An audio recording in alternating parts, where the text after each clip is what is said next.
the special board meeting of Monday, June 22nd at 6 p.m. Please rise for the Pledge of Allegiance. I pledge allegiance to the flag of the United States and to the republic which stands one nation under God, indivisible, with liberty and justice for all. Clerk Berry, please call the roll. Supervisor Ancovetti, Treasurer LaFata, Trustee Anderson, Trustee Joseph, Trustee Demink, Trustee Vosberg. Clerk Berry is here. Item number 4 is the agenda. Number 4A. Agenda item 4A is a presentation by Public Works and Hubbell, Roth, and Clark, HRC, regarding the 2019 Water and Sewer Connection Fee Study. Presentation will encompass water and sewer department fee structures, methodology, and management of revenue. Director or Assistant Director Johnson. All right. Good evening, board. Appreciate you guys' time this evening. So this is a connection fee study that we had approved back in December 17th to be exact. And this is the culmination of the effort over the past 3-4 months. This was supposed to be, done in March, but because of obviously the COVID issue, it got delayed till now. But nevertheless, we're here, ready to explain the new methodology and structure for the connection fees.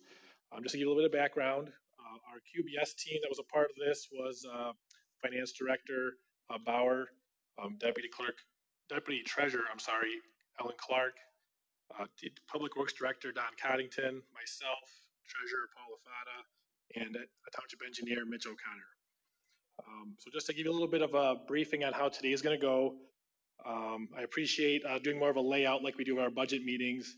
So if you wouldn't mind being able to share that microphone, hope you guys don't mind that, so we can kind of share the microphone, go around.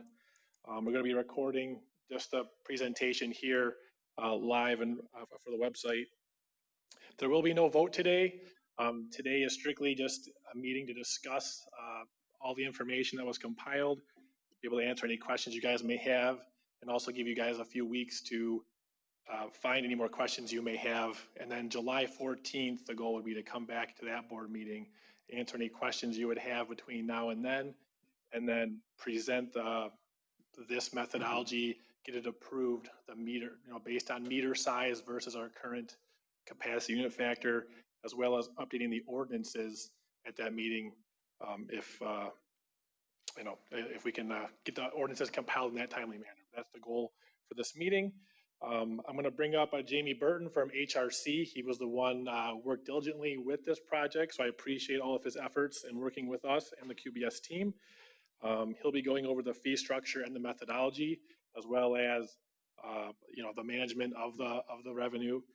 And after he's done, I was going to come up and give some examples of how our fees are calculated currently and how they will be with the new structure we have laid out.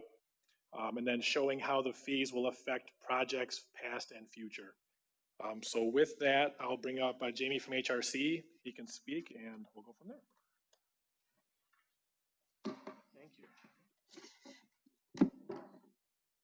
This is my first live meeting in like 4 months. So I feel like I want to look in the Zoom camera here. So bear with me. So Jamie Burton with Hubbell, Roth, and Clark. I'm a vice president there. And appreciate Kevin and the whole team working with us and the treasurer. We spent a couple meetings working through some of these details, a lot of sifting and sorting through information, which we provided in a packet, and we're going to kind of talk through the PowerPoint part of that, and then we'll get into some highlights from there. Quick agenda, we're just a little bit of background from our perspective, findings, next steps. Myself and Brent Tarpanian were the main characters behind this, working on this. Brent is working about 14-hour days out on a dusty construction site right now in Farmington Hills for me. So he decided not to drive all the way across town and join me this evening. So a little bit about Hubbell, Roth, and Clark. We've been around for over 100 years around. We're very proud of a lot of the things that we've accomplished over those years. We've worked in and around Chesterfield. I live in Shelby Township, but we've not had the privilege of presenting in front of you this evening. So a quick little background, about 275 employees out of Bloomfield Hills is our main headquarters and offices across Michigan. We are a full service engineering firm doing mostly about 85–90% of our business is doing municipal engineering. We don't do a lot of development work, but generally speaking, we work for municipalities such as Chesterfield. Kind of going a little bit quick here so we can get to the meat of this. So mention municipal engineering and talk a little bit parks, recs, water, sewer, streets, the whole 9 yards. One of the things that we've done over the past few years is utility rate studies. I teach at the Michigan State Institute of Public Utilities, which is a program that teaches regulators. Michigan is one of only very few states that does not have a Michigan Public Service Commission type organization oversight of water and sewer rates. We're very, very unique that way, and it probably goes to the power of the fact that our biggest utility system, Detroit, said let's not regulate in the suburbs, and we've dealt with the Great Lakes water over the years. But I teach at that program about water and sewer systems and the rate components, and I set up the week program because it's really talking about what are the expenses for non-engineers, people who have to regulate telecom or gas, electric, and then they get this, all of a sudden they have water and sewer. What is this? How do you do that? So we talk about expenses, which is a theme that carries through. When we look at rate studies, it's about looking at the expenses and generating revenue to cover it. Cost of service principles are very critical. It's not a money-making thing. It's simply trying to map what are the expenses and the revenues all the way through the system and do that in a very transparent way. So when the RFP came out and we responded and interviewed, we learned with the RFP and through our interview process and contracting, really just looking at the two separate functions of when some property owner, developer, homeowner, business owner wants to connect to your water and sewer system. There's two very different, sometimes we use them interchangeably, but what's the connection fees? What's it cost to physically connect to the system? And then the second part is, what does it cost to really generate or buy into that capacity that's just waiting there for you in the street? So connection and what we've determined like connection fees or charges, connection charges. We wanted to evaluate your current system, compare to industry benchmarking neighboring communities, and then identify, what would be an appropriate fee structure for your community, review the ordinances, definitions, and also have this conversation about where should the fees be used. One of the interesting things that we always ask in our client interview lead on is how novel or how innovative do you want to be, which is kind of a bad question when you're talking about water and sewer rates, because what you really want to be is safe, secure, transparent, and you don't want to be the trendsetter because that gets you back in court. So our idea here is really to do this in a very logical way, benchmarking it against other communities, making sure that we're following all applicable industry standards and metrics. We added a few things to this list upon our conversation. We do what's known as a client interview. We sat down with the QBS team, separate from the interview, separate from the kickoff meeting, and just simply asked, the president of our company comes in and asks, what needs to be, looking back on this project, what will make it successful? What's some of the concerns? And we went through a few things and really hammered down into these project goals, which it has to be defensible, it has to be understandable.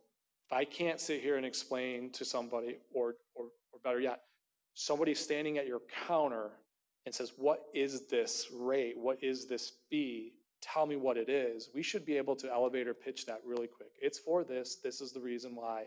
And add in some other things. Oh, by the way, it's very comparable to other communities. It's actually probably cheaper. And this is what we're doing to make sure that we are covering our expenses. The definitions, there's a lot of nuances in your ordinances. We wanted to make sure the definition was fixed. And we wanted to go off of this capacity unit factor that Kevin's got examples to show you. It took 2 meetings for me to understand how these guys went through the current methodology. So we really wanted to look at meter-based system, which for a majority of my communities, when we saw that in the RFP, we got excited because for the last 15 years, I negotiated, I was on the Macomb negotiation team for the Great Lakes water transfer.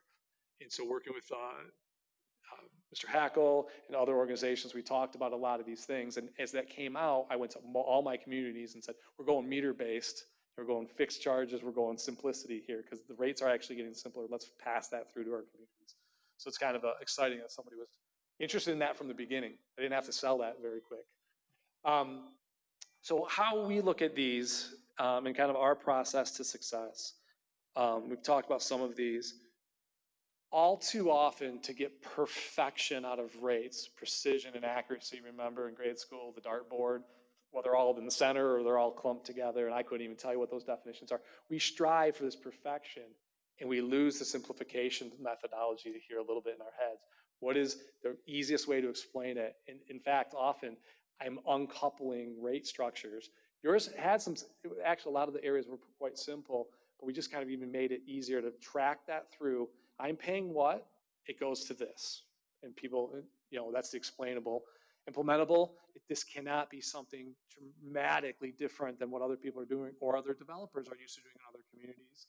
Expandable, if you want to change that into full rates. This is not a rate study, so we're not getting into water and sewer rates. But some of these backbone and fundamentals can be applied into a rate study later.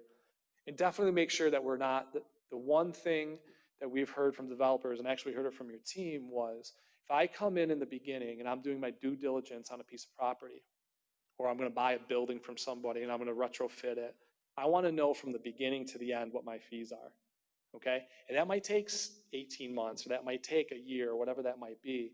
But you can, in my experience, not unlimited, you can tell a developer or a payer almost any number, as long as you stick with it. The worst thing they can do is they get all the way to the end and something changes. So we want to make sure that these things kind of ebb and flow and we're taking really good smoothing. So you're not every year making these adjustments in the search of perfection. It just adds complexity and adds confusion. Talked about cost of service. What is the cost of service for these two items? And then how are we going to link the revenue to expenses, best practices, national guidance, and go again to meter capacity. So what did we find? So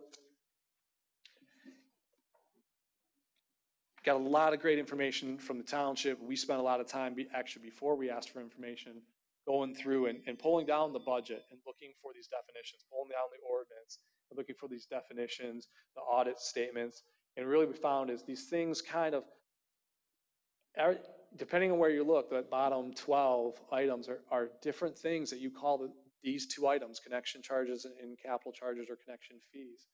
And it just seemed a lot, a little confusing, and we wanted to simplify that. I could tell from the very beginning when I looked at your first chart, based on our other communities in the area, that you were not collecting enough money, especially for connection fees, okay?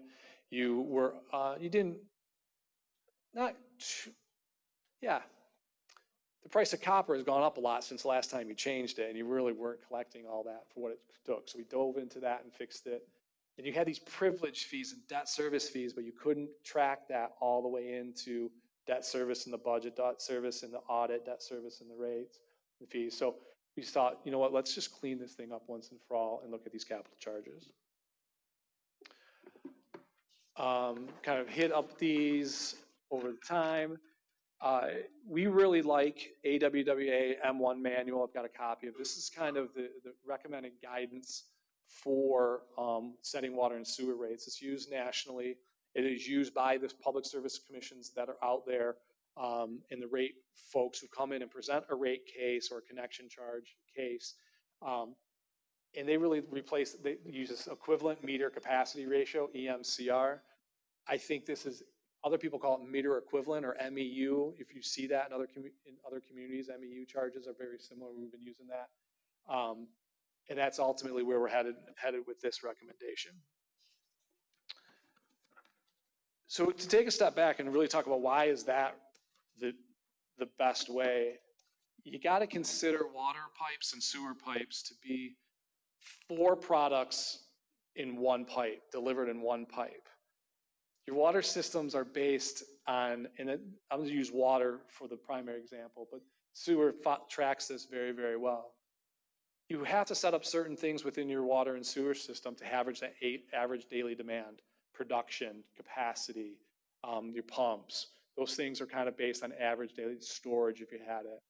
Maximum daily, so that one day a year, it's been 87 degrees out there, people watering their lawns, and people are home, right? They're not going to other communities back and forth. So you see your peak max day demand. That's where you use some storage and some pumpage and some other things to look at cost. And then you got this peak flow, that 1 hour during the day, evening or morning, where everyone's using the water, watering their lawns. You see these peak. And then on top of all of that, you've got fire flows. Fire flows are what you set up, generally speaking, for your overall capacity in your system. And what I've found almost universally with all of our communities is they don't usually charge very well for fire flows. But we are basing our system on the ability to deliver fire flows in the event that catastrophic building fire happens and not impact the rest of the community. Boil water, exploding water main pipes, doing, the guys fighting fires will show up and they will connect and they'll start pumping. And if your system's not robust enough, you'll break your system. And yet, most times, people don't charge appropriately for that. So one of the things that we thought about, and what you want in your building depends on which one of those 4 services do you want. If you want all of the service, you're going to put in either a larger base meter or you're going to put in what's known as a fire meter, a separate line into your system. If you just want peak flow, then you look at what is your peak flow. Are you a restaurant where you've got these ebbs and flows, and you do an analysis, and you say, okay, I need X inches of diameter of water, 2 inches, 4 inches, 8 inches, 5/8 inches on a residential home, or 1 inch. And so you kind of get to pick what you want on here. And that, based on what they pick, not what we tell them to pick, other than building code, is the burden and capacity they place on your system. So when you add up all of those things, we fortunately are likely never to be in the situation where we have fires everywhere in the community. But while you're servicing someone with fire, you still got to provide these other 3 services to everybody else in the community. And what controls all of this is your meter size. So this is really the idea behind why is capacity so important. I don't care how big a building is. I don't care how many square footage it is. And I actually don't care what usage it is internal to it when I'm a water system operator. What I care about is what is the burden and the capacity you could place on my system. So when you calculate connection fees and charges based on all of it, frontage foot, or whatever it might be, and these guys got examples, they're all over the place. It's your burden on the system that we need to accommodate, and we need to build capacity and manage capacity for you based on these 4 products. So this is really super critical in remembering why is that important, and more importantly, why we think that fire flows need to be really looked at from a cost perspective. So capacity demand drives cost. So if you knew you had to provide 158-inch fire lines of capacity in the street, on one street or multiple streets or in the industrial parks, you would build your system differently. And then you have to operate and maintain, and the capacity, the pipes get bigger and everything gets bigger at that point. A lot of my customers are going towards fixed costs and using meter size for that, debt service meter size. So if you guys have that out there for capacity related items, new water mains, or making water, increasing size, looping water mains, and that. And yet that is all based on capacity. Connection fees, capital charges, and investment in the existing system is really where we're headed. Meter size is the best way to distribute every individual's share of the burden they place on the system. Yes, you use variable costs. If someone wants to use a ton of water, have the greenest lawn in town, water, they should pay something different than the neighbor. But all those other connection fees and those fees and the burden on the system is the same between the two. So meter size is the best way, in our opinion, to go about getting the ongoing expenses, and more importantly, what we're talking about tonight is the capital and the other connection fees. So the first item, connection fees. So this is the actual cost of recovering labor, materials, and other related expenses when somebody wants to connect to the system. We just don't let anybody connect. Usually the DPW makes those connections unless it's in a subdivision with a developer, bonds, insurance, and all that's been taken care of as part of the development to make some of these connections. We started looking at what the existing fees were, we realized you were not covering your actual cost of those, providing those services. In addition to that, we had two types of services. One would be as if the DPW went out and installed the main, and the second would be if a developer went out and installed it and you provided maybe the meters for it or the meter reads for it. Those were being really charged the same. And developers were paying that because it's convenient for them to do so and then put in their own system and do their own testing and get the sidewalks put back, put the curbs in, and make sure the DPW doesn't come in. It's disruptive when you do these things after the fact. But we thought we have two different types of services, but we're not charging for two different types of services. So we talked about updating the ordinance language, which we provide some examples, and Kevin has done a great job of organizing some of these ordinance changes, recommending fee schedules, and you have accounts that are basically related to labor and materials for these services already. So these revenue would just simply go into replace those expenses over time. That's a pretty straight transfer. So your current fee is on your left, and in the packets there's a bigger sheet here. I just kind of wanted to highlight some of these. So your current fees are listed in this column here. You typically were not going to provide or didn't get into the discussion of what larger than 2-inch services actually cost, but this is what you've been charging. The materials alone are, you can see the material alone was 300 of this 480, 400 is actually the full materials of the meter alone was actually pretty close to these fees that you were charging. So when you add in labor and time and materials, you weren't collecting what you were spending on these. So we went through and we did a robust analysis and got a lot of data to come up what's that actual cost of every piece of equipment necessary.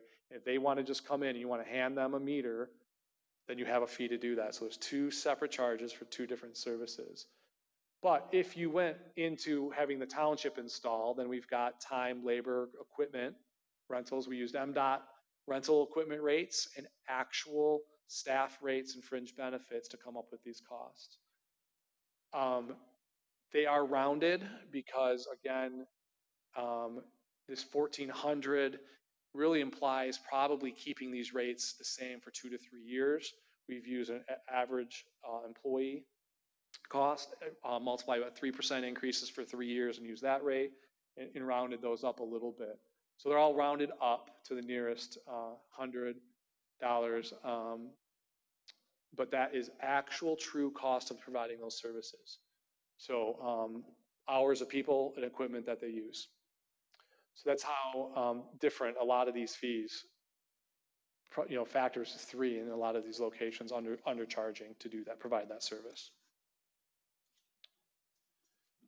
On the capital charges, the goal of all this, and your ordinance lays this out pretty clear, is for new connections to pay their fair share of what's already there for them, the system that's there.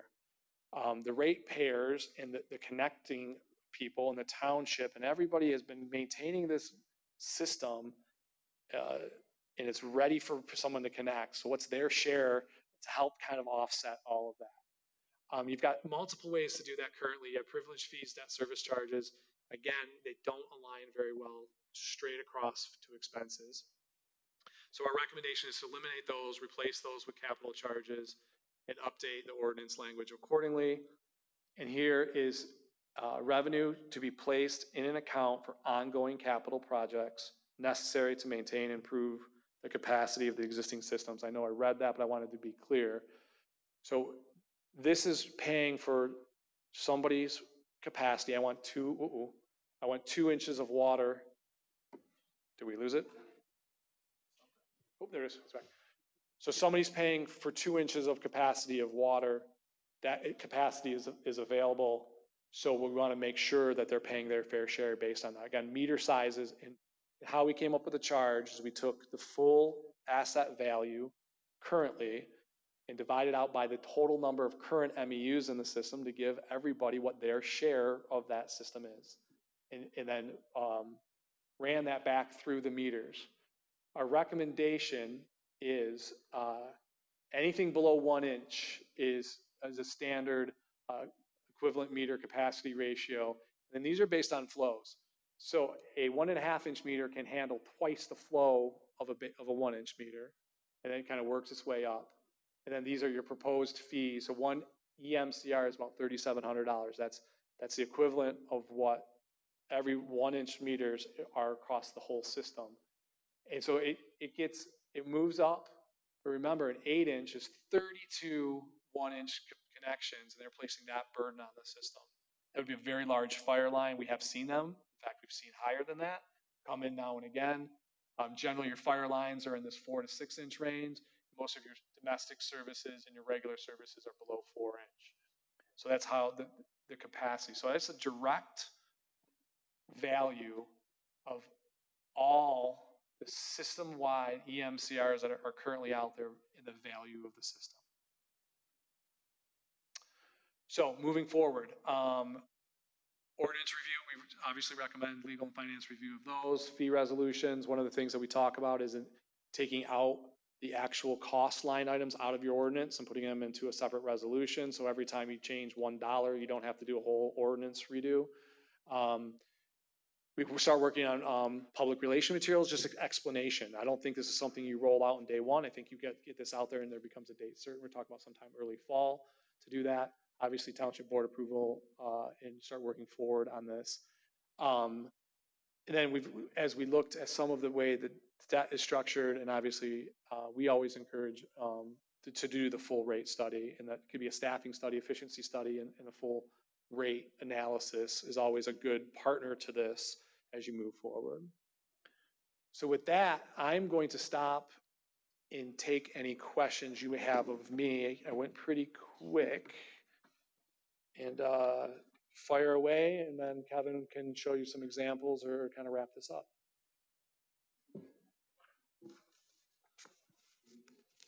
I see Trustee Vosberg, and just raise your hand and I'll put you in the queue. You might need this to pick it up, the sound at home. Yes.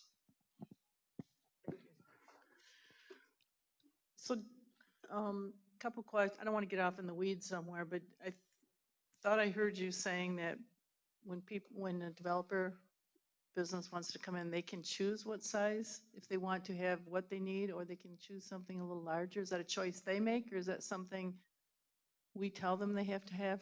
Are there industry standards? How does that get determined?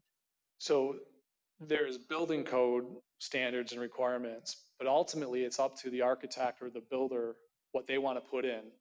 Okay.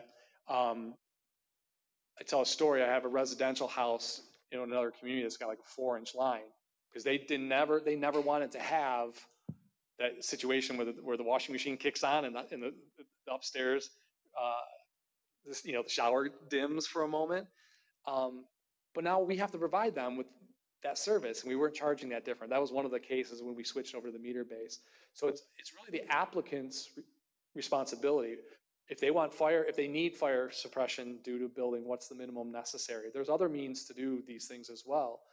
But it helps over time to right size the system, because if everybody put in oversized meters, then you kind of oversold the airline. Now we've got to go make enough seats to fill that. That's the kind of the analogy. We have to be able to provide that because we don't know, because we're not looking in there to see what the situation is.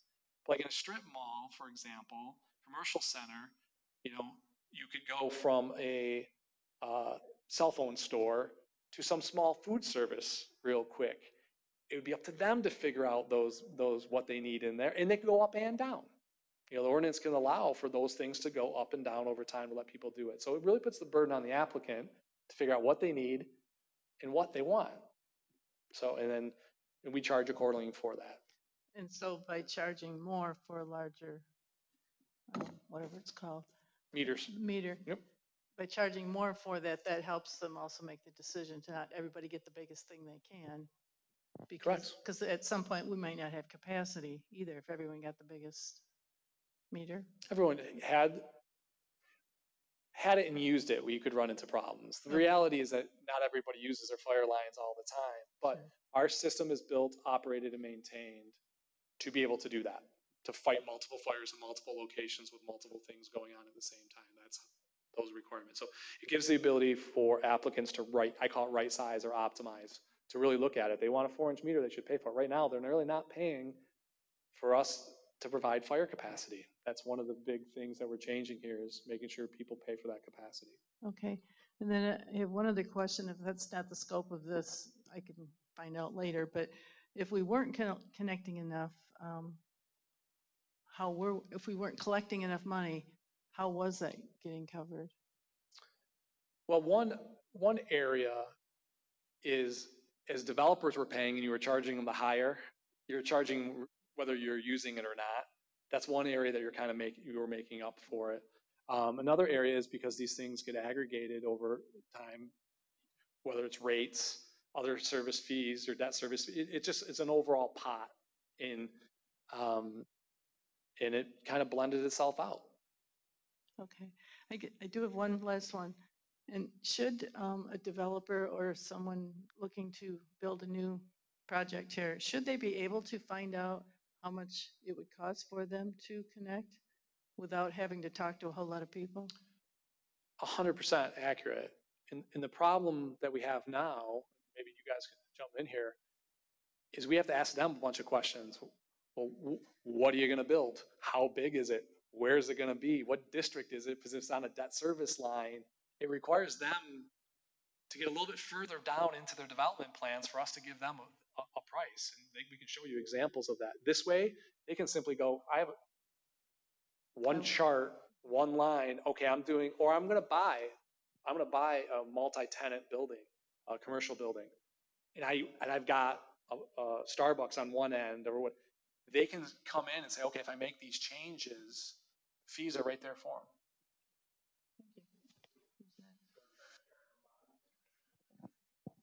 Thank you. I have a few questions. In the calculations of the formula for the $3,700 for an equivalent meter of one, there are certain collection of costs.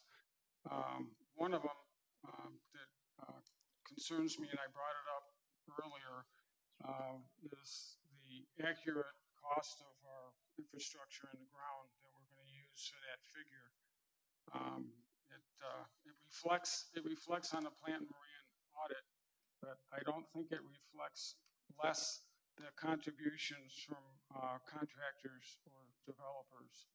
So I'm just wondering if there was any scrubbing to do to remove those from this cost, because I'm looking for accurate data, because the last time we had studies made, there was an issue with the data used and the fact that the data wasn't accurate. The whole study wound up being set aside. Now there's that one. In the cost of capital or debt, there's an error on the first line item. You've got the fire station in there as a bond issue against the water department. That's another issue as far as the debt, if it's going into this cost of the $3,700. Don't know if you know that or not. I do. Can I answer that question? Sure. So when we did the analysis, and make reference to this in our letter, which is, well, it wasn't a rate study, I had to see if we were going to pull what expenses were to area. So I rolled up the debt expenses, looking at the one possible way for the capital charges, and I added up all your debt payments, and I did add, there was a joint bond for two different purposes going to two different accounts. However, that analysis, other than the fact that there's $15 million or something in the next 5 years, that analysis does not go back into the $3,700 or the other fees. So it was an add-on to that, and I think it's 65% is water, but it's not used to generate the $3,700. So it's just kind of It's not in there? Nope. It's been fixed. Yep. Some of the other questions, this data has something like 19,000 equivalent meters. We've been using for water rates for RTS somewhere around 21,006, give or take a few meters. I don't know where we're at. Are we using a different equivalent meter ratio differently than the current AWWA? Because that could be part of the factor. Because I noticed that the ratios are not the same as American Water Works Association. So I've got like a manual from American Water Works on rates and fees, and the equivalent meter are different from what you just put up on the board. So, I'm trying to understand. I know when we've got American Water Rate Association equivalent meters currently for our RTS for both water and sewer right now. And now we have a different one that we're going to be using for the tap fee, we'll say. Consistency always to me was good. The other thing is AWWA was always defendable as far as their accuracy, because they're saying that their equivalency is based on flow rates. So I'm asking questions because it could affect our cost. okay, a lot of questions in there. Can I go backwards and then you fire off a couple other ones if I don't answer them? We added up all for your RTS charges, your ready to serve charges, all your active accounts, and did some scrubbing on that data to get to 1900. Okay, and that was just kind of an example of it. And then you had different GPMs used in that for your own connections. Then what we did is we actually went back and said, okay, if we're going to use the recommended EMCR flow rates, which is what we used in this table here. This is straight out of AWWA's manual, the Appendix B in the back for the different types of flow rates. AWWA also has a discussion, because it's a national thing, of what different types of meters people use in different areas. There's a whole big chart. And so if you use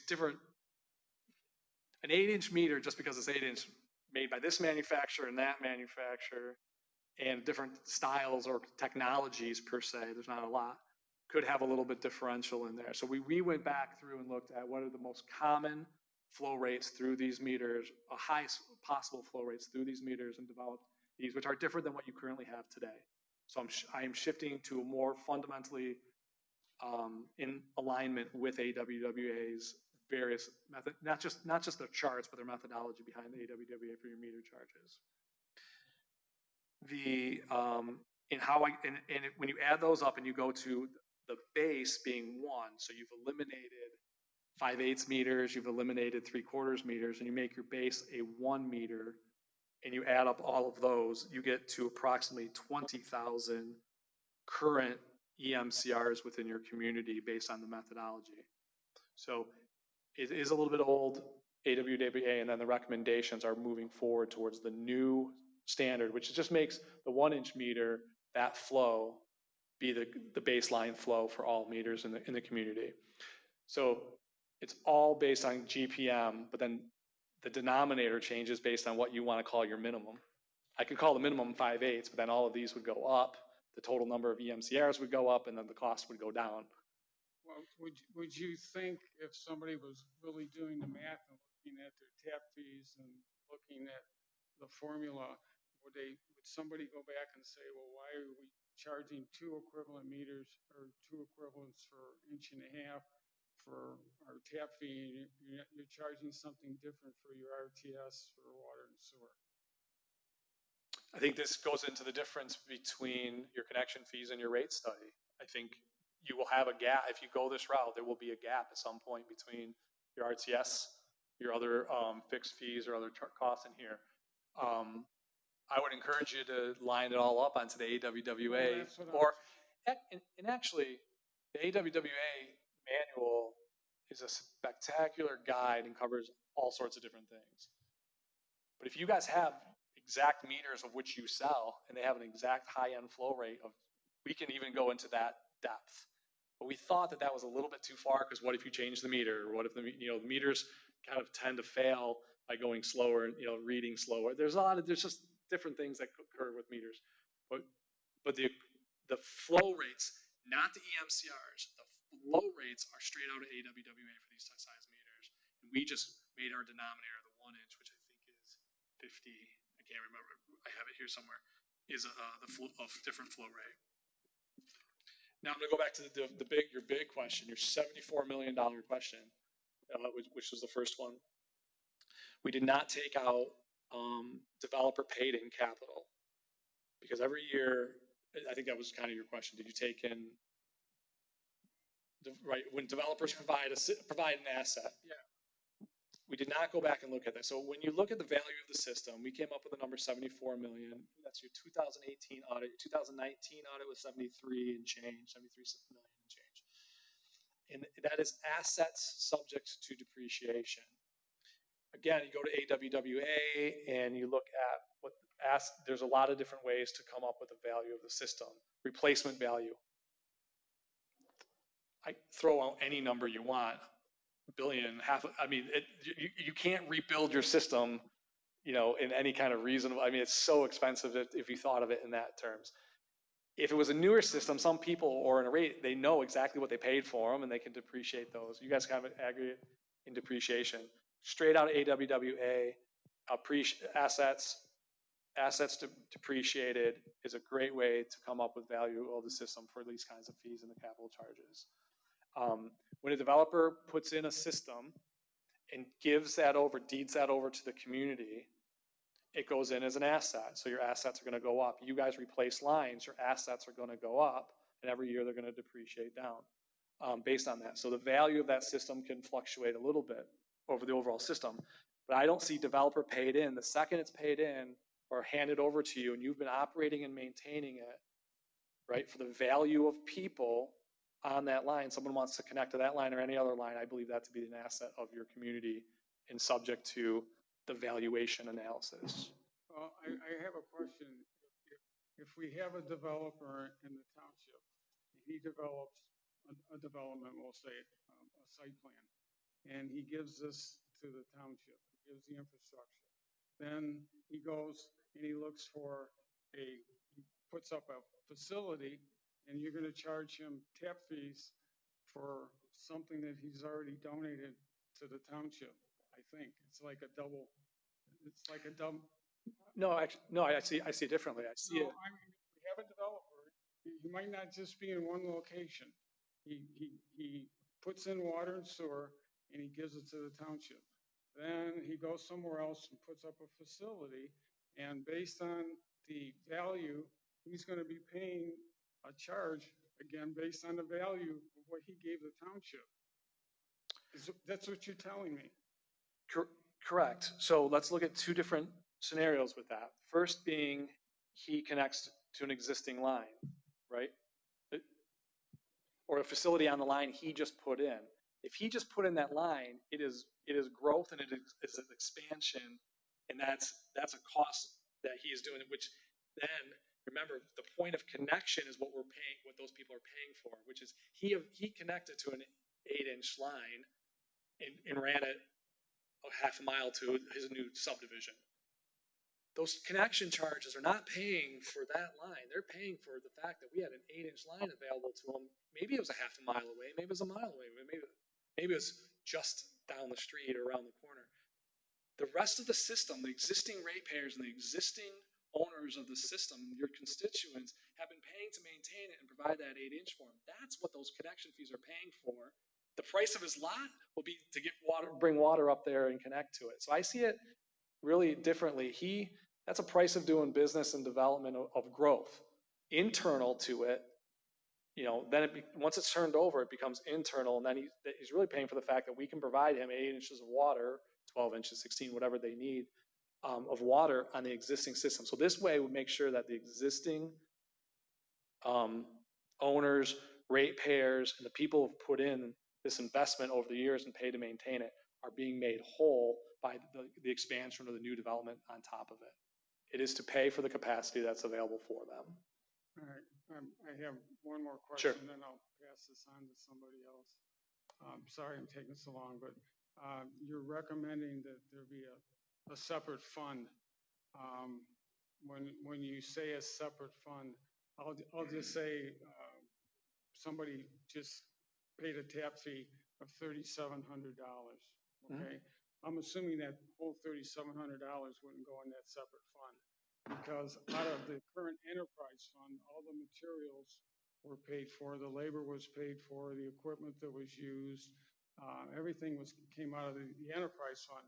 So if you put that whole $3,700 in a separate fund, that means the current water and sewer users are going to be subsidizing that tap fee.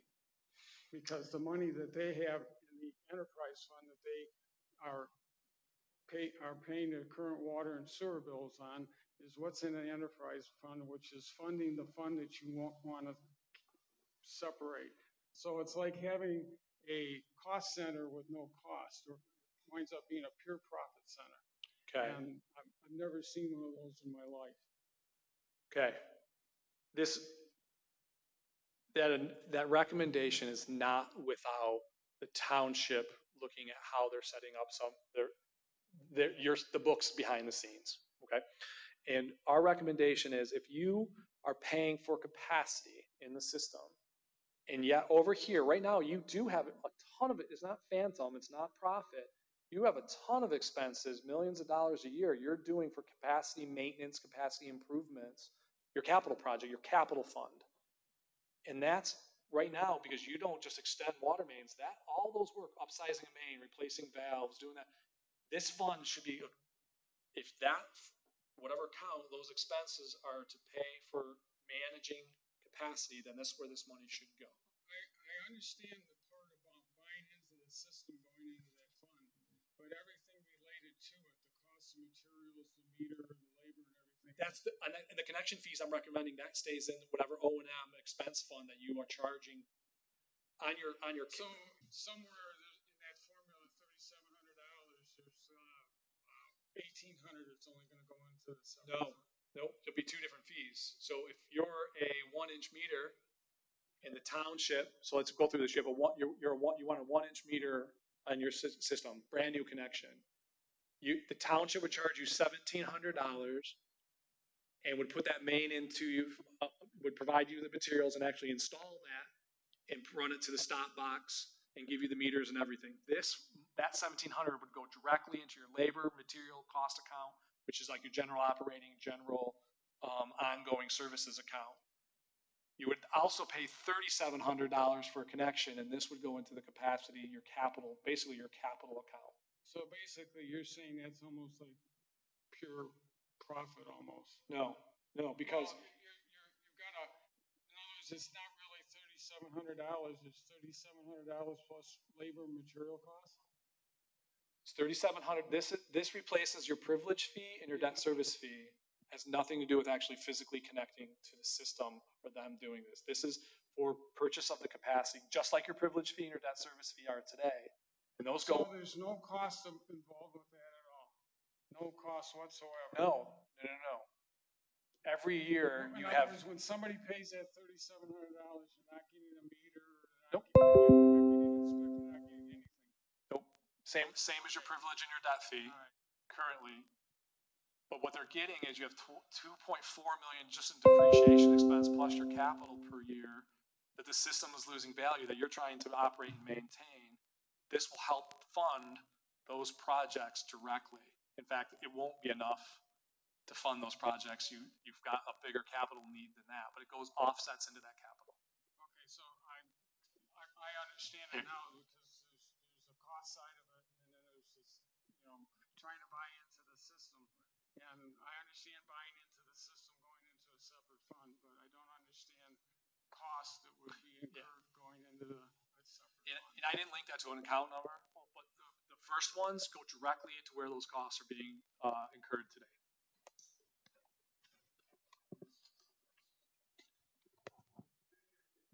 Just a quick question, Treasurer LaFada brought up. So let me get this straight. So if you're building, let's say you're cotton and sugar bush, builder puts it in, so he's putting in an 1-inch line, so he's going bigger than the standard 3/4. So he's doing a 1-inch line, so it's going to cost him $1,700 connection fee, correct? And then another $3,700. Is that my understanding? Correct. It's all going to be the same. Yep. And This wipes out this. I want to go back, and I say this a little bit sarcastically, so pardon me. I don't care what's in the. I don't care how many bathrooms are in the house. I don't care what's in the business. What goes through the meter is what goes through the meter. So it eliminates all resident, whether it's residential, commercial, big water. It's really, it eliminates all of that, and it really simplifies this down to. Yep. Okay. You want a 1 inch So, meter? That's so, what you pay. so in like a residence or like a business, 1 inch line, doesn't matter. Yep. To connect to our system, it's $5,400. You add the two together, but do I got this right? You're the math teacher. I'm just doing my simple math over here. Plus, So it's $5,400 to hook up.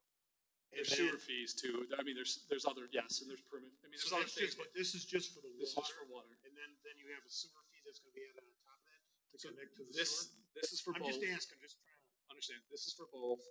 And then we put up the connection fees. We really focused in on water, but there's other sewer connection fees as well. But most of the time, the sewer line's already there. There's no sewer meter. That's Right, a whole right. totally different kind of scenario. But So- yeah, it'd be 50, it'd be, yeah.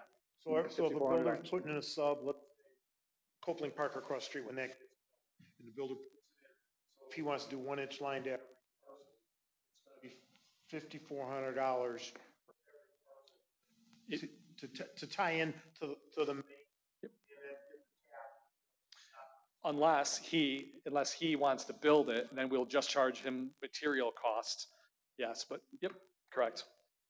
And that's, and when we throw a number out there, $5,500, $5,400, we provided the township with a list, and to be honest, that's probably running average or light to what communities are charging for connection and service fees across the area. And right now, they would be probably paying, depending if they're on a debt service line, privilege fees and everything, they might still be paying more than, right around that number, depending on where they are. That's part of the problems. Sir? Thanks, Mr. Burden. The follow-up to Treasurer LaFata's question about equivalent meters, the numbers kind of floated around a bit, and I understood you to say that part of this process was to kind of scrub the previous list, the 21,000, and I'm assuming that had to do with, you know, everything below a 1 inch. So we have a whole multitude, and now the base is set at a 1 inch. It looks like a 2 inch is simply double that, and it's a much more simple and easy to understand equivalent meter rate. So when you scrubbed it, is that what you're talking No, about? so couple parts. So when we got a listing of every single connection that you guys had in the township, you have active and you have inactive accounts. When you add up the inactive accounts, whether it's and someone help me out if I remember this correctly, but if I say this incorrectly, it was disconnected. You shut it off. There was something there. It's an account that was available, but you shut that off. I took those out, and I just wanted to see how many were the active numbers. More importantly, I needed to see what sizes they were, as I would then took that data and directly imported that into the new 1 inch minimum size. So I started with what you actually have out there, per size, per number. Got rid of the inactives. There were some numbers in there, and we just focus on active. Water, sewer, industrial, you got some irrigation, fire lines, etc. Once I felt I knew simply for the sake of deploying that information to what it would mean with the new rates, I then put all that numbers of those kind of meters into the new EMCR based on the 1 meter size. And that gives you a new total equivalent meter capacity ratios for the community. Makes sense, thanks. So the other question I had, really the disregard for what it is that the business is doing. So how many sinks they have, how many toilets they have, how many units was a big change from the way that we were doing it. In particular, the case that caused us the most problems involved a business that had already tapped in, so they're already an existing business, and then they, built up. So they increased their number of units in the building, and so trying to figure out how to assess a tap-in fee for a business that's already tapped in, and then using this very kind of old and difficult how many sinks, how many toilets, how many all of that became virtually impossible. This cleans that up entirely, and we just look at the amount of water coming in and what it costs, and we base the rate on that. So going into the slide where you had the fire flows, peak flow, the max daily demand, once we get all of that figured out, we do that by the size of the pipe going in, and then we don't care what they do with it after that. Yep. If you're getting that service, that's the cost. And so we get away from all these very, very difficult to assess number of unit type formula. Is that correct? That's correct. That methodology is not, the methodology that you guys use is not that uncommon. It was because back in the day, we had meters, water meters weren't great, or the sewers were going in first to clear up, discharges right to the lake, to the rivers. And so people had to come up with well, who should pay more? So they came up with these square footages of buildings, and then it became warehouses versus manufacturing versus all of these things. And then water meter development came up, and then people, okay, we're trying to figure all that out. Again, with that point of commerce, I call it, which is where the township delivers a product to them. It is 100% regulated by the size of that meter. And so you want to add 15 bathrooms in there, but you don't have to change your meter, you're still not burdening our system any further to it. The quirk, not the quirk, the thing that you really need to also think about is one of the things is our recommendations are that you treat irrigation meters and fire flow meters the same. So right now, if you made a connection, you did your analysis, and the building did this, and that's what you charge. You might have an 8-inch fire line running to the line that you've not really captured that service at all under the old methodology. So now, a lot of the increases that a potential property owner could see, or business owner, mostly fire lines, would see is really in that fire flow. Okay, but then they got to weigh is that, if it's cheap, I'll put in a line. I'll have a 10-inch line running into my building if it costs me nothing, right, from insurance and other purposes. So it's a balancing act, puts a little bit more burden on the applicant, which is where it should be. Figure it out what you need in the building.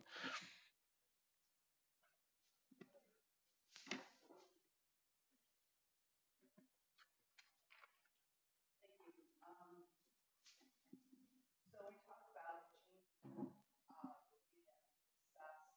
changing meter sizes, which makes a lot of sense.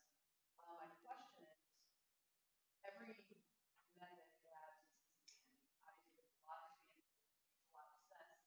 But frankly, anything better than what we have. However, if you could just let us know, what do you see any potential disadvantages or challenges we may have once we change this structure to meter size, if there are? Number one, change, right? People, you don't like change, or we have to figure out a good way to it's all in the narrative and the conversation about how we're changing, why that is. I don't think, I guess you're kind of asking me, poke holes in it a little bit, right? But if I'm a developer and I want X, and I'm saying that you're simply paying for that exact capacity, and I'm talking about the capacity charges, not the connection fees. It's hard to argue against that. Okay, I think that where we will have a concern is on the fire lines. But remember, this is probably going to be a go forward situation. So give everybody a chance to catch up. I think that's the downside, is the change and people looking back and say, well, I paid X, and what do I do now? I will tell you that the next step, if you ever elect to take it, going to using kind of meter size in your regular rates and billings, is just a transition. But after that, people I'm paying for availability of service. Gets rid of minimum charges, minimum volume, gets rid of a lot. So it is a great way to go. I think we're just finally catching up to the technology for meters and in fixed cost caption and capturing and a lot of other things. So I don't know if I know of a downside to it other than change, and it's different than what you've been doing. No, if it wasn't in the RFP, I would have been screaming right from the beginning. You guys got to think about the burden on the system, and people should pay their fair share to the burden of the system.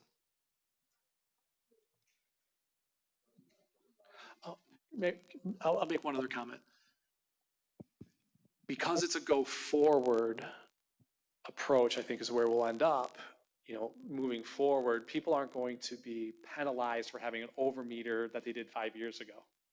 If you did blend that into rates, you gotta allow people some capacity to right size their meter. Because if it cost me nothing, right, to put in a 10-inch meter, whatever it is, and now you're saying you're gonna charge me for having a bigger meter, that's where it gets into it. But that's not in here. This is kind of a go forward, gets people thinking about it.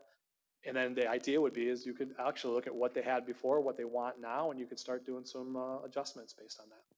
Trustee Vosberg.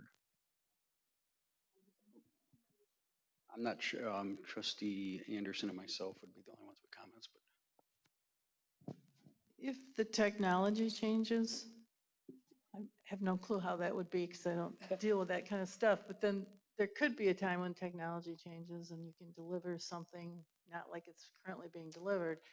That would be a cause for having to perhaps look at it depending on how that changed. I'm looking for the downside or the reason to change. Yeah, let's say you got, let's say we came up with water meters in general, especially low diameter water meters have not really changed a whole lot. How we read them has changed over the years with automatic reads and radio reads instead of going into homes. That's changed over the years, that kind of technology. Yeah, if you could figure out a 1-inch meter that could provide twice the capacity, then you would have to probably make some adjustments in those the numeric, those kind of ratios that come up with the 1 and the 2 and the 3. I wouldn't see that happening in anytime soon whatsoever on that. I always say this, and I've said it so much that it won't work, but if someone could figure out a way to meter effectively low flow residential sewage, that would be a game changer, and I would split the royalties, but it's my idea and I'm on tape. But that's not out there, so that you still use water usage as a kind of a proportionate for sewage. Sure, but that could be but if that Yeah, became that's available. years. But Yeah, those are things that we have to, I think, need to be aware of so that we're not caught off guard. Just like there's a number of things now with how automobiles and how we charge tax on the fuel, things like that. We just don't want to be caught right. I think that short. the catch off guard, I bet you we will find, we could probably figure this out. But I think you'll find that if people have connected, maybe they have a big meter that goes to a smaller meter for a deduct for irrigation. Maybe it's on one line. We kind of talk about that. So you charge them for the biggest one. Maybe they got some really different kind of piping systems. We're going to have some quirks, and that'll have to be worked out or left to the discretion of the director, to make, or come to the township board. We've found some quirks. I think we've covered most of them, but I can tell you I've been into some, into some utility closets and some buildings, and people have done some really goofy things over the years. any further comments from the board before I believe you're going to stick around, right, Jamie? Yep, and I'm like, Kevin's got for a couple of real quick ones from me. I commend you and the entire QBS team, Treasurer LaFata and the Water and Sewer Department, because I think you met all the goals to begin with, even though we have a long way to go, and that was to create a structure. And I know we're at the 10-yard line. We've got ordinances to change. We've got everything to do that is easy to understand, fair, predictable. That was one of the most difficult things is if you had a user in for 20 years and then the user changed, and then having to explain to that user why maybe a 5, 6, 7-figure fee would have to be there. So cleaning that up, I think, was very important. But you brought up one other thing, and that's defensible. And with this methodology, if we see it all the way through, is it going to be defensible in a court of law that you're seeing coming around other places? There's not been, to my knowledge, there's not been a lot of these current rate litigations brought that have really dealt with how much a meter costs and what you're charging 2 hours of labor or time to go install. It's been on big usage and use in fairness and some of those equity, and it's been on some really goofy things. I can tell you I've got this kind of methodology in multiple communities, and that's not been a problem. Now, I'm an engineer, not an attorney, And so, you know, there's always a way, right? $150 and a piece of paper can get anybody into a lawsuit. It's defensible in my mind because it is based on cost of service principles. It's based on true capacity to the system. It's using AWWA as a guidance. And I can tell you, in the rate studies and the rate litigations that I've been party to, those are the things you point to. This is reasonable, fair, equitable, and is placing the right burden on it. You do have to get where you put the money and how you use it right. Because if it goes to pay for something at Township Hall, which has been some of these litigations, if you've seen, or how they distribute the money coming in and out of accounts, that's predominantly it. So if you put that into where the expenses are, I don't foresee a problem. Thank you, and thank you for your work. I'm going to turn over to Kevin.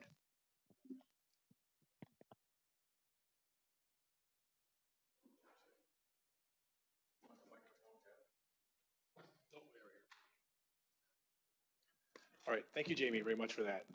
So I just want to do real quick is give a few examples of how our current ordinance, our current structure works with the capacity unit factor, because it is a little challenging to say the least. So our general knowledge of a business, anytime something comes in, is we first, before anything even happens, we gotta know the square footage of the building. That's the first we need to know. From there, we need to know what they're doing in that building.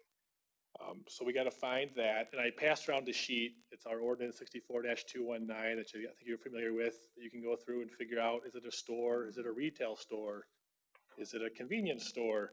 So when typically Director Coddington sits down and figures out what makes the most sense and makes the most cost-effective solution for the business so as not to just gouge them. So basically doing that, we take this square footage by the capacity unit factor and multiply it. You divide it by 1,000 because it's per 1,000 square feet, and you get a new number that is called a unit tap factor. Now that number is the factor you use, and you multiply that by our fees to get how we're charging these businesses or whatnot to come in. And again, we round up, so if it's like 2.5 factor, it goes up to 3. If it's 2.4, down to 2. That's all in the ordinance, how the rules work. It's definitely a challenge, but you know, we do the best we can given the ordinances that we have. So we take those are the privilege fees that are multiplied by this tap factor. We add those to our connection fees that the businesses charge. That was really quick, so if you have any questions on that, let me know. Couple examples. So Cabela's wants to expand their business, 10,555 square feet. They have no idea, most likely, that there's another cost involved with expanding their business. They just think we want to grow, we're doing more business, let's expand our store. Then we come in and say, well, we appreciate that, but you owe us because you have potential to use more water, have more business, this and that. Even though their meter's the same, no more additional volume is probably going to come out because they're probably storing kayaks or more clothes.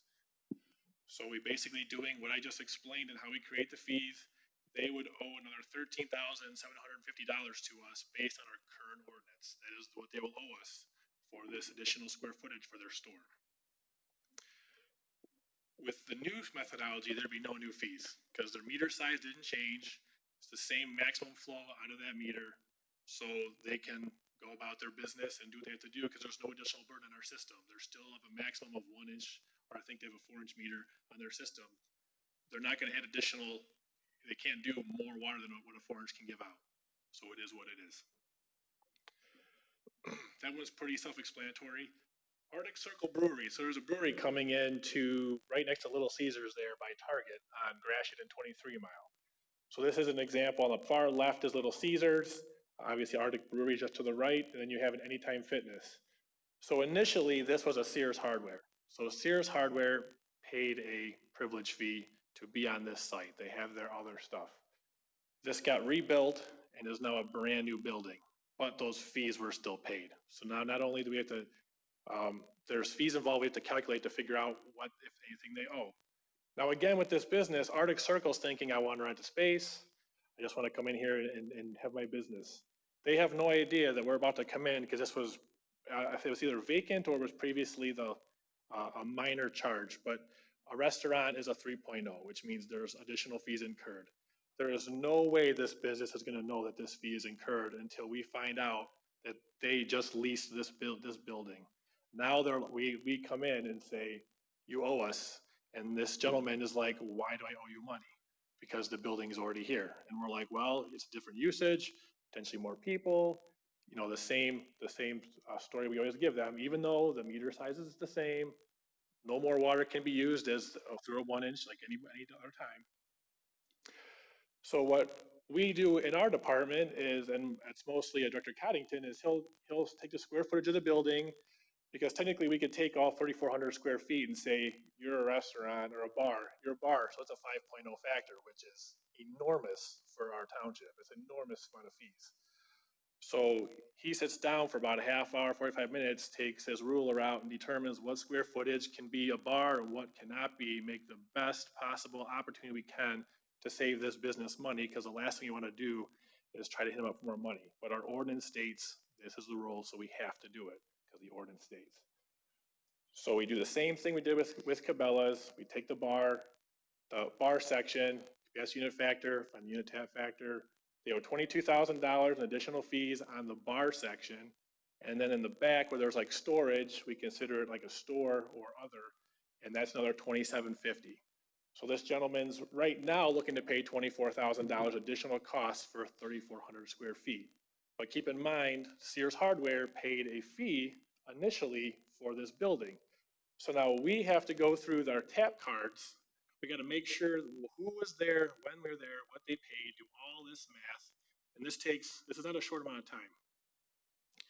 But luckily they wrote down 10 taps on this card. So we were able to deduce over a lot of the square footage and stuff that 3 of these 10 taps goes towards Arctic Circle. And in doing so, it saves them about $82.50 that we can give them a discount on their fees. So after doing that, they end up owing $16,500. Obviously, this guy's not happy because he wants to go in and own a brewery, and now he's owing fees he doesn't want to pay. Now that's a fight between him and his landlord. It's not us. We need our fees, so he has to unfortunately duke it out of who's going to pay it or not. We just need the money because that's what the ordinance dictates that we do. New methodology, there obviously is no fee because the meter size is the same. Maximum amount of water can go through as it always did. So it saves us the additional burden from not only the system, but having to tell these businesses that you owe us additional fees for what's practically going to be the same amount of water usage that they're going to have. If it was a meter, I'm going to use this as this is Cabela's, for example, but if we were to do Cabela's and we knew they had a 4-inch meter and this is an 8-inch fire connection, within about 30 seconds with the new system, we could say, okay, the meter size is 4-inch, your connection fee, the meter, copper, everything is $3,300, the sewer connection is $140, the capital charge on a 4-inch is $37,000, and an 8-inch fire suppression, same capital charge list there, column, $118,000. So the fees they would owe is $158,840, and it would take that long to figure out, that quick. We could actually post these online. We could probably have it all online on a chart saying you want this size meter, it's this much. If you have a fire suppression, it's this much. It is very simple, and it's exciting because they can be prepared to come in before they even see us, and they're ready to go. And this can be true of a residential as well. It's no different for residential. Obviously, they're not going to have fire suppression, but they can still know what a cost of a 1-inch, 3/4, 2-inch, things of that nature. Along those lines, what we did is we went from 2017 to current. Every project that has gone on in our township, subdivisions, commercial or residential, non-residential, we put up our current versus our proposed, and I passed out the list. You have the list in front of you. I believe it's orange is the current and the proposed is in blue, but it kind of shows you what they currently paid and under the proposed plan what it would be. So I'll just scroll through this really quickly because obviously I'm sure it's kind of hard to read. But out of 46 projects that we have, there would be 13 that would be a difference in negative, which means they overpaid. I want to say overpaid, but they would have paid differently. So out of 46, there'd be 15. And I believe Treasurer LaFada asked a question on what that cost would be. So at the very end, well, before I get to that, so basically the current project, we owe $4.12 million we collected in those fees. proposed would be 5.3, so a difference of 1.2 million to the positive. Out of the 15 projects that came to the negative, meaning the proposed is less expensive than the current, a lot of that has to do with Arctic Circle, how they expanded their business. So we're not gonna collect fees because their meter size is the same. So some of the Arctic Circle, they haven't paid yet, so that's gonna be a null number right there. And a few of these will be similar. You know, but I think all I have zeros on proposed is they're paying because they're expanding their business.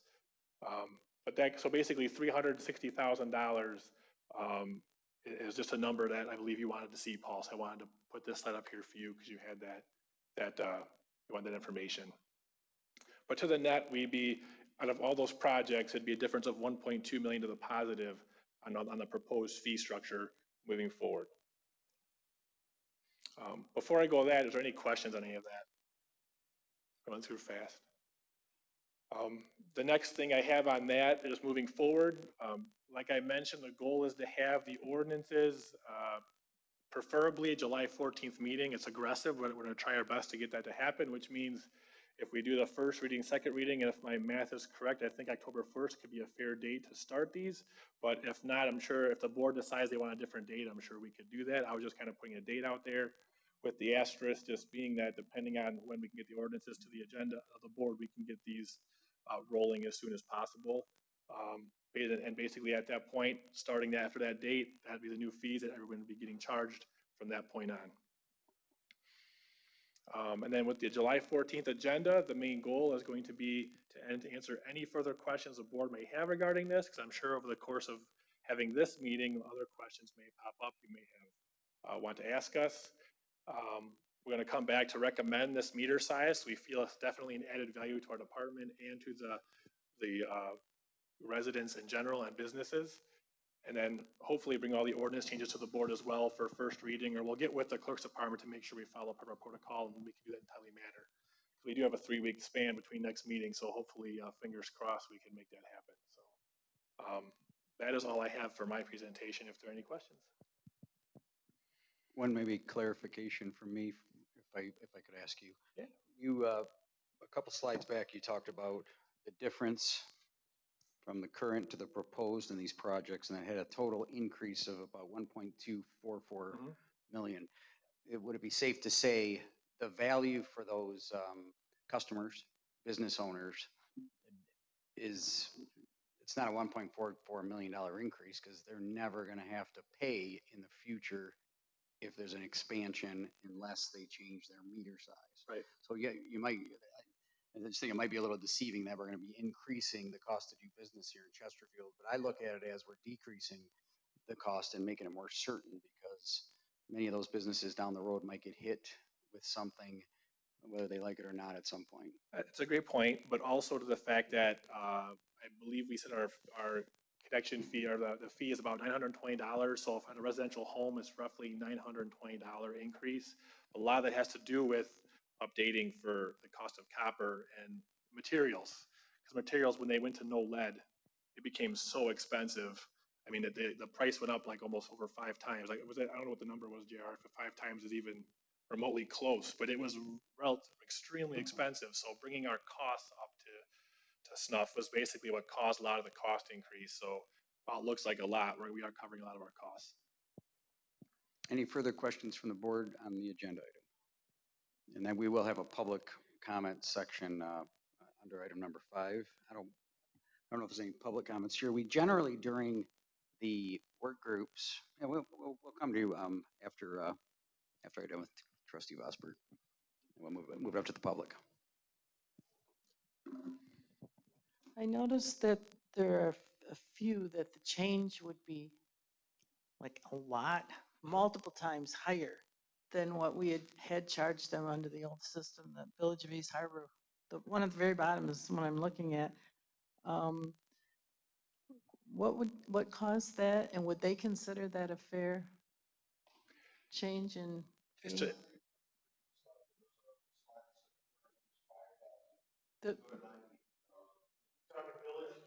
Yeah. Yeah, right here. Yeah. 76.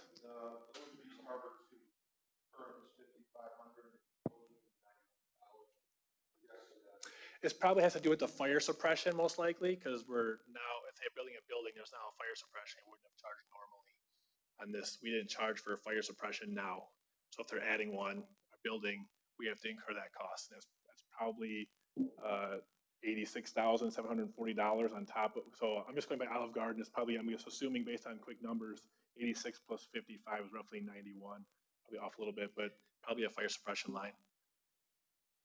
So they got something of additional value in a Right. sense also. Right. Okay.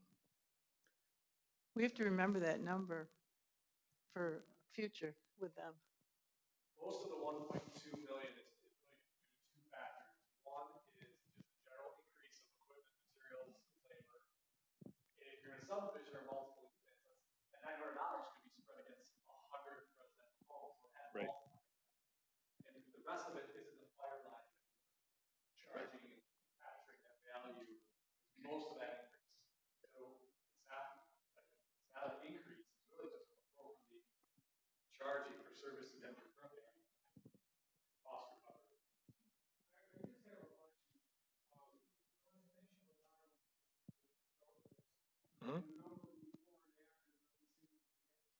Doesn't seem to be close at all as far as what Arnold Tool was originally and what they were. So Arnold Tool was original like 80-something thousand dollars, and we knocked it down to 29,180 was the initial, was what the change was based on that agreement that we did. Well, I know there was a ordinance change Yep. between, and that's why we're less than. But before the ordinance change, Yes.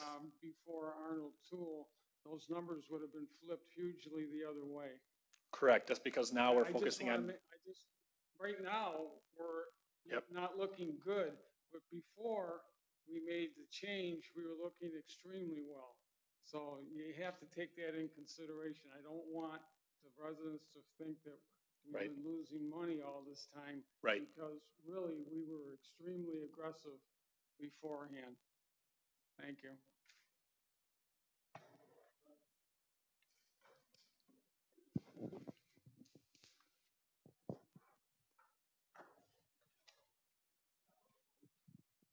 Thank you, Mr. Supervisor. I just, to go to trustee Vosberg's, I think if we've come to the conclusion that this is a good system that we want to adopt, I really do think there's room to take a look at the projects that are currently underway that have started under a proposed kind of fee schedule. Like they anticipate what their costs are going to be.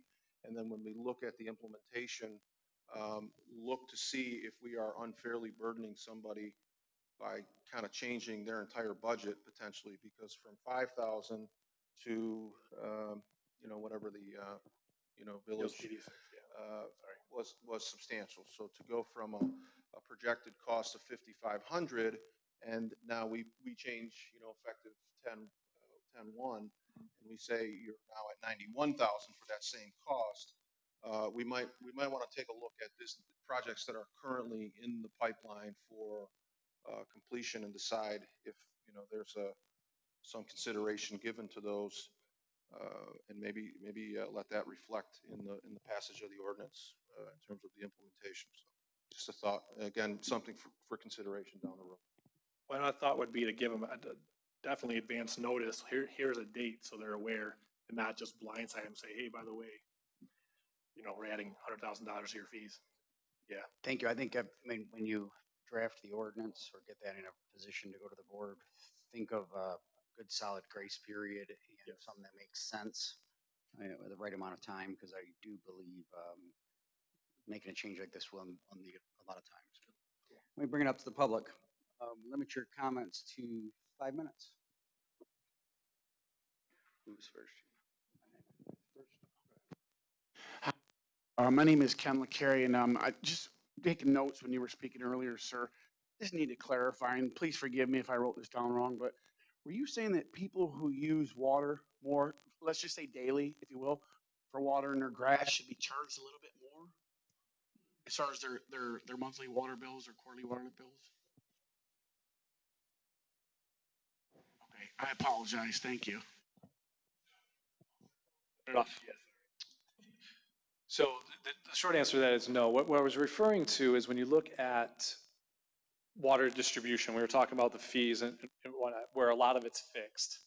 I said there still should be a mechanism whereby someone who wants the green lawn versus someone who wants to go brown. Okay, I missed that. I see the detail there. They should not pay the same rate. You Yeah, pay a for the 1 inch services, versus a right. 2 inch pipe. Right. Or feed. Well, not from a fee. I'm talking about we're talking about that point. We're talking about like variable rates. These are just two things: the connection fee and the LOS fee. Once that's in the ground, what you do with it behind you goes into the rate side, not the capital connection charge side. So Gotcha. if somebody wants to water the heck out of their lawn, and someone says I'm okay with it, that's going to be handled in the variable gallon charge, cubic foot charge, separate from this. So you heard it right, but it's kind of like in a spin. No problem. Joe Kadich, I think it was a good presentation. I agree with the whole process, similar to what we took on and changed the ready-to-serve rates 4 years ago. It's too bad that this didn't include the structure for the installation of these things. And I would say, basically, looking at it, like Treasurer LaFada brought up, this involves using different rate for each meter size than I think we're charging now for the ready-to-serve meter sizes. They don't coincide. So I think going into this, probably should merge the two and come up with something so that your installation and what you're going to charge for your ready-to-serve are based on the same meter size. Other than that, you're going to get into trouble. The other thing is bringing it south. It's going to take a lot because you're going to have a lot of people that have been charged more this way ongoing right now and finding out that had they built next year, would cost them a lot less.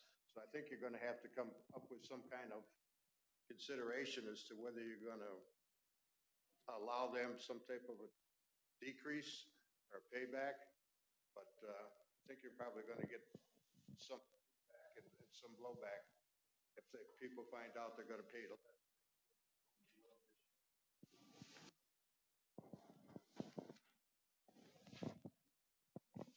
Thank you. Any further public comment? One more maybe for clarification, because I do believe this has happened where a facility was being built here and might have needed a 6-inch line, but because the 6-inch and the 8-inch were, or a 10-inch or 12-inch, there's some buildings out there that may have too big of a water line in it or bigger than they needed because there was a benefit for them to put in that bigger line. So some of these numbers could very well be skewed to that effect. So the grandfathering in and the soft entrance of this, if the board does choose to go this way, I think is very, very important with a whole lot of communication. But long term, I don't think what we had in front of us was sustainable, and I do believe that this is. Director Coddington. I just wanted to say thanks for everybody for making the time for this meeting. Between the team with Jamie, Kevin, myself, and our team and Mitch, and everybody with the QBS team, we appreciate everybody making the time for tonight's meeting, again, a special meeting. And I just wanted to make a couple comments. Some of these ordinances we're talking about and fees go back to the 70s, so we're a little bit out of date on there. And the last time the majority of them were touched was in the 90s, so this has been well overdue. And I just want to say I appreciate everybody's time, and I'm glad that you all agree that this is the right way to go is by meter size and not REUs. Thanks a lot. Any further comments on the board before I close out this item? This is not an action item, and move on to item number 5. Seeing no further discussion, item number 5 is public comment. If you could go to the podium and state your name and address for the record. No, this is the real public comment. That was item number 4, public comment. This is item number 5, public comment. Seeing no public comment, I will turn it up to the board for comments. And Trustee DeBank? Trustee, well, we'll have a shot at it again tomorrow night. Trustee Vosberg?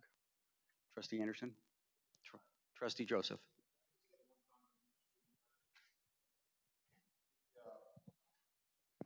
The appreciation that Mr. Cow, expressed to the board, I'd like to say to you, thank you. This has been a very difficult, very, very difficult process. And sitting on the Water and Sewer Rate Advisory Board and watching you come in and try to make sense of how we, bill people, bill businesses. The equivalent meter charge has always been a mess. Tap-in fees become problematic when a business tries to build on, and you're looking at how many sinks you're going to have and how many tap units you're going to have. It becomes an exercise in just trying to do your best. But it's so vulnerable to challenge, and we've seen that happen, in court, and it's left us really, really vulnerable. So this clears us up in a lot of ways. The other area that I'm most appreciative of is the RTS has been the mechanism that we've used to pass on rate increases that come from the Great Lakes Water Authority. It's not the best practice, but it was the most transparent that we could do when we tried to institute a straight line pass-through to show that we weren't really doing anything other than absorbing the costs of the product, the sewage and the water that we pay for. It really has just been difficult for you in terms of the complaints that come in from why is my bill this and why it's a very, very confusing process, and to be going at it with an antiquated system that really can't address all these nuances is just it's very difficult. So I know you've been wanting to get this presentation before us for some time, and with COVID and the inability to really talk the way we did tonight, it's been tough. So I appreciate you calling the special board meeting and the communication to the board. It was a great presentation, Mr. Burton. Appreciate the dummying it down, and it was very easy to follow. There's a lot of information there, but I felt informed all the way along. So thank you for the presentation. It was really, really quite nice. Thank you.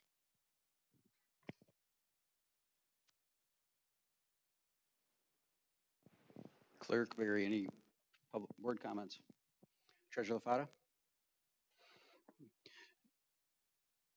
No public comments from myself. Our next regular scheduled board meeting is tomorrow, June 23rd, 2020 at 7 p.m. Item 7 is adjournment. Do I have a motion to adjourn? Motion by trustee Vosberg, support by clerk Barry. All those in favor signify by saying aye. Opposed by saying nay. We are adjourned at 7:32 p.m.